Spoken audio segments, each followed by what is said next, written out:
Motherwise, we would like to be wise mothers. 여러분 안녕하세요. 하나님을 주인으로 모시는 가정, 마더와이즈 가정식탁 시간입니다. 오늘도 말씀을 통해 주인이신 하나님의 뜻을 잘 알아가는 식탁의 시간이 되었으면 좋겠습니다. 마더와이즈가 자유 성경 공부 교재로 극동방송과 함께 오디오 성경 공부를 진행한 지 벌써 5주가 지났습니다. 자유교재는 총 8과로 되어 있는데요. 이제 6과, 7과, 8과 이렇게 3과를 남겨놓고 있습니다. 포도나무이신 예수님께 가지로서 잘 붙어서 예수님의 생명이 막힘없이 흐르도록 우리에게 있는 가지치기 해야 할 부분은 무엇인지 잘 발견하고 또 순종의 자리로 나아가는 5과 내용까지 그동안 공부하셨습니다. 오늘은 그렇게 가지치기 했을 때 우리에게 새롭게 돋아나는 새싹의 원리 주제 강의를 들으시겠습니다. 오디오 성경 공부 자유에 대한 소감이나 느낀 점, 은혜의 이야기를 모으고 있습니다. 매일 아침에 나가는 말씀, 기도문, 마더링 팁과 또 토요일 강의를 들어보신 적이 있으시면 참여하실 수 있습니다. 오디오 성경 공부 자유 어떻게 함께하고 계신지, 또 매일 아침 묵상, 토요일 강의 어떠신지, 어떤 마음과 은혜를 받고 계시는지 링크에 들어가서 작성해 주시길 바랍니다. 오디오 성경 공부 마지막 날에 이야기들을 소개해 드리고 또 몇 분을 선정해서 자유 머그컵을 선물로 드리겠습니다. 예수님은 포도나무 우리는 가지 진리 안에서 누리는 참 자유.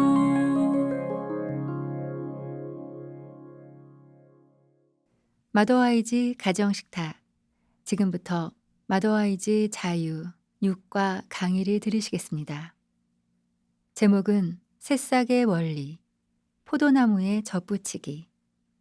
자유교재는 213에서 253페이지입니다. 강사는 신경아 사모님입니다. 은혜의 시간 되시길 바랍니다.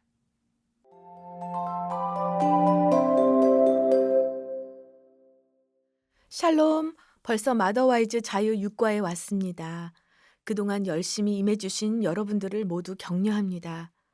이 과정이 쉽지 않지만 이 과정의 끝에 기다리고 있는 자유의 메시지는 여러분의 삶에 커다란 전환점이 될 것입니다.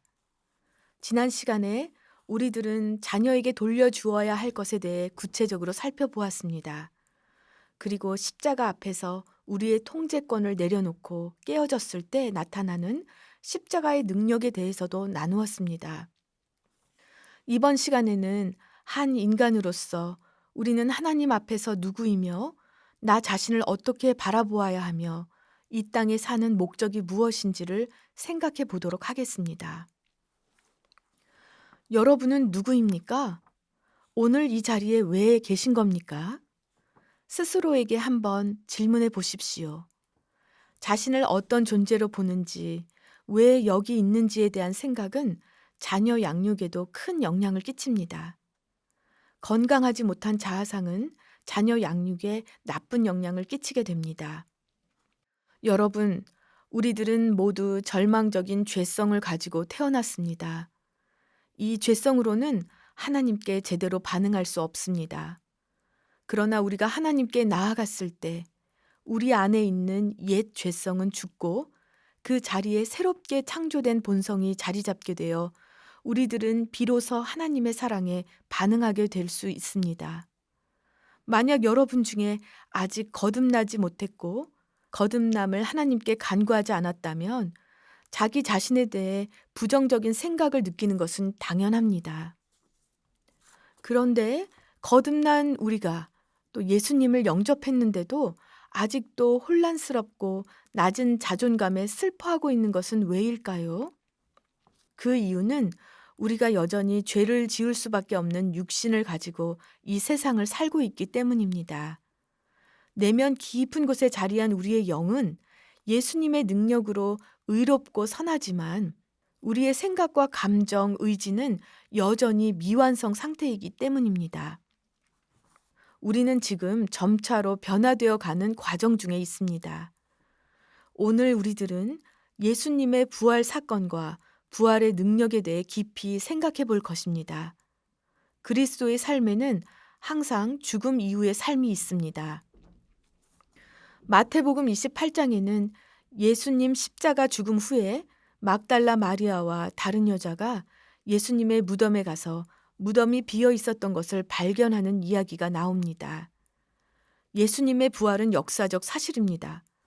그리고 이것은 단지 역사일 뿐만 아니라 여러분과 저의 개인적인 삶에도 큰 의미를 줍니다. 예수님의 부활의 능력이, 그 생명력이 십자가의 육신의 모습을 못 박은 우리들에게도 나타날 것이기 때문입니다. 예수님은 다른 종교 속의 신처럼 하늘에 올라가서 앉아 계신 분이 아니라 살아계시며 우리와 항상 함께 동행하시는 분입니다. 예수님은 부활하신 후에 마리아, 베드로, 야고보, 바울뿐만 아니라 여러 제자들 앞에 나타나셨습니다. 심지어 예수님의 부활하심을 믿지 못했던 도마에게까지 나타나셔서 못자국을 만지게 하셨습니다. 예수님은 저와 여러분을 부르고 계십니다. 우리들을 지켜보시고 돌보시며 우리들의 모든 것을 알고 계십니다. 아직 이것을 느끼지 못하신다면 예수님께 눈을 열어 그분을 볼 수 있게 해달라고 기도하십시오. 오늘은 애벌레의 한사리를 통해 부활 생명의 원리를 좀 더 구체적으로 이해해 보겠습니다. 성충이 나비가 되기까지 대략 4단계의 주기를 거치는데 이는 우리들의 믿음의 행보와도 잘 연관되어 있습니다. 첫 번째 단계는 아래 단계입니다. 우리가 그리스도를 알기 전에는 하나님과의 관계가 굳게 닫혀 있었습니다. 우리 자아의 깊은 곳에 있는 죄성으로 말미암아 하나님과 분리되어 있어서 하나님과의 관계를 누릴 수 없었습니다. 다음 단계는 유충 혹은 애벌레 단계입니다. 애벌레는 알에서 나와 쉬지 않고 먹어댑니다. 급속하게 성장하게 되지요. 우리가 예수님을 구주로 받아들일 때 우리는 사망에서 옮겨져 새 생명을 얻게 되고 갈급한 심정으로 주님을 알고 싶어 합니다. 영적으로 채워줄 것이라면 무엇이든 먹어치웁니다. 그런데 애벌레가 몸이 커지면 외피가 갈라지면서 허물을 벗게 되듯이 우리들도 신앙적으로 성장하면서 새로운 지식을 담을 수 없는 외피를 벗어버리고 다음 단계로 나아가게 됩니다. 세 번째 단계는 번데기 시기입니다. 완전한 성충이 될 준비를 마쳤을 때 애벌레는 나뭇가지 위에 자신의 보호막인 고치를 만듭니다. 번데기의 내부 조직에 극적인 변화가 일어나는 동안 번데기는 꼼짝도 하지 않고 애벌레에서 나비로 변화하는 과정을 겪습니다. 이 변화는 어둡고 깜깜한 내부에서 일어나며 시간이 걸리지만 그만한 가치가 있는 일입니다. 완전히 새로운 존재로 탈바꿈하는 과정이기 때문입니다. 만일 우리가 하나님과 진정으로 동행하고 있다면, 즉 그동안 믿고 의지하던 안전지대에서 뛰어내려 하나님의 뜻 안에서 성장하고 있다면 번데기 단계와 같은 신앙의 단계를 경험하게 될 것입니다. 이 과정이 때로는 외롭고 낙심되며 버림받은 것처럼 느껴지기도 할 것입니다. 그러나 이 과정에서 하나님의 일하심을 신뢰하며 잠잠히 인내하고 기다린다면 우리들은 놀라운 일을 경험하게 됩니다. 마지막 단계는 성충의 단계입니다. 변태의 과정이 완료되면 고치에서 아름다운 나비가 나오게 됩니다. 처음에는 젖은 날개가 납작하게 서로 붙어 있지만 곧 근육을 사용해서 몸과 날개에 공기를 불어넣고 말려서 1시간 남짓 지나면 나비는 날아올라 짝을 찾아 번식할 준비를 마칩니다. 실질적인 의미에서 과거의 애벌레는 죽고 완전히 새로운 생명으로 되체되는 것입니다. 이전 것은 지나가고 새 것이 되었습니다. 예수 그리스도를 우리의 구주와 주인뿐 아니라 우리의 생명으로 받아들이기로 결심할 때 우리는 더 높은 차원의 삶을 살 준비가 된 것입니다. 예수 그리스도 안에서 새로워진 여러분은 의롭습니다. 여러분은 더 이상 타락한 죄인이 아니라 의로운 존재이며 선한 일을 위해 지어진 성도입니다. 고린도후서 5장 17절을 읽어보겠습니다. 그런즉 누구든지 그리스도 안에 있으면 새로운 피조물이라. 이전 것은 지나갔으니 보라 새 것이 되었도다. 우리가 우리의 정체성을 예수님 안에서의 새로운 피조물이라고 확실히 인식한다면 더 이상 에너지와 시간을 헛된 일들에 낭비할 필요가 없습니다. 얼굴과 외모를 과도하게 가꾸는 일, 가족을 희생시키면서까지 자기를 확인받으려고 성공에 집착하는 일 등 말입니다. 우리가 누구인지를 안다면 평안한 마음으로 삶의 진정으로 중요한 문제들에 초점을 맞출 수 있게 됩니다. 예수님 안에서 새로운 피조물로 거듭나면 삶 속에서 육신의 형태가 사라지고 새로운 생각과 행동 방식이 나타나게 됩니다. 바로 부활의 능력이 삶 속에서 드러나게 되는 것입니다. 사도행전 2장에는 예수님의 부활 이후 오순절 다락방에서 있었던 사건이 나옵니다. 1절에서 4절까지 읽겠습니다. 오순절 날이 이미 이르매 그들이 다 같이 한 곳에 모였더니 호련히 하늘로부터 급하고 강한 바람 같은 소리가 있어 그들이 앉은 온 집에 가득하며 마치 불의 혀처럼 갈라지는 것들이 그들에게 보여 각 사람 위에 하나씩 임하여 있더니 그들이 다 성령의 충만함을 받고 성령이 말하게 하심을 따라 다른 언어들로 말하기를 시작하니라. 예수님의 부활 이후 새롭게 태어난 제자들과 사람들이 한 곳에 모였습니다. 어두운 고치에서 나오기는 하였으나 여전히 무기력하고 연약하고 힘없이 날개를 움츠리고 있습니다. 그때 하늘에서 성령이 임재하여 사람들 가운데 임했습니다. 사람들은 하나님의 임재로 충만해졌고 여러 나라 말로 기도하는 일이 벌어졌습니다. 복음이 전파되고 어떤 이들에게는 치유의 능력이 주어졌습니다.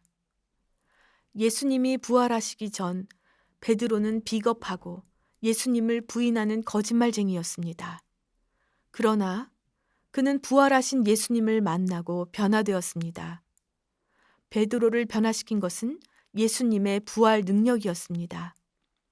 여러분도 변화될 수 있습니다. 여러분도 어머님의 소명을 충분히 감당할 수 있습니다.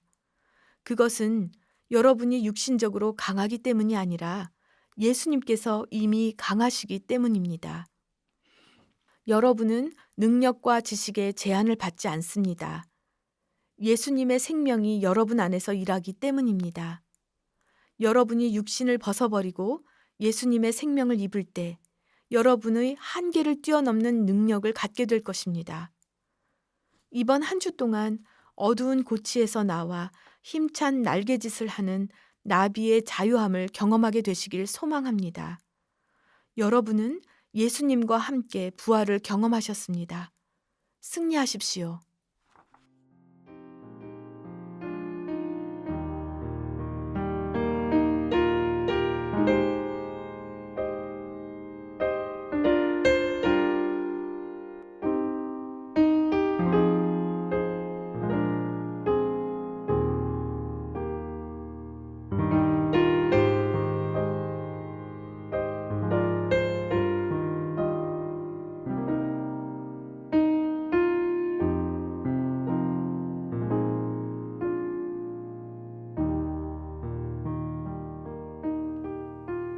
마더와이즈와 함께 준비하는 가정식탁. 오늘은 오디오 성경 공부 시간으로 마더와이즈 자유 6과 강의를 들으셨습니다. 새싹의 원리, 포도나무의 접붙이기 주제의 강의였는데요.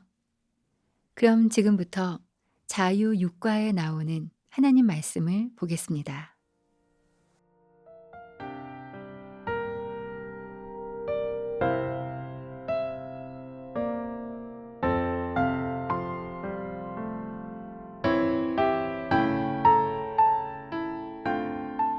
예수께서 나와 말씀하여 이르시되 하늘과 땅의 모든 권세를 내게 주셨으니 그러므로 너희는 가서 모든 민족을 제자로 삼아 아버지와 아들과 성령의 이름으로 세례를 베풀고 내가 너희에게 분부한 모든 것을 가르쳐 지키게 하라. 볼지어다 내가 세상 끝날까지 너희와 항상 함께 있으리라 하시니라. 마태복음 28장 18절에서 20절 말씀.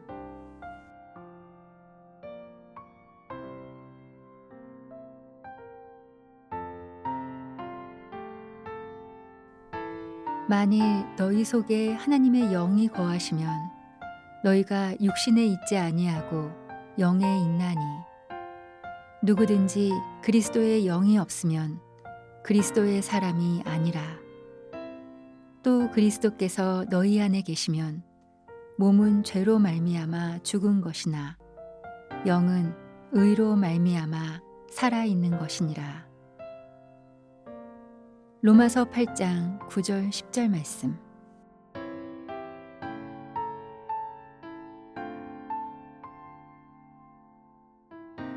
우리 주 예수 그리스도의 하나님 영광의 아버지께서 지혜와 계시의 영을 너희에게 주사 하나님을 알게 하시고 너희 마음의 눈을 밝히사 그의 부르심의 소망이 무엇이며 성도 안에서 그 기업의 영광의 풍성함이 무엇이며 그의 힘의 위력으로 역사하심을 따라 믿는 우리에게 베푸신 능력의 지극히 크심이 어떠한 것을 너희로 알게 하시기를 구하노라. 에베소서 1장 17절에서 19절 말씀.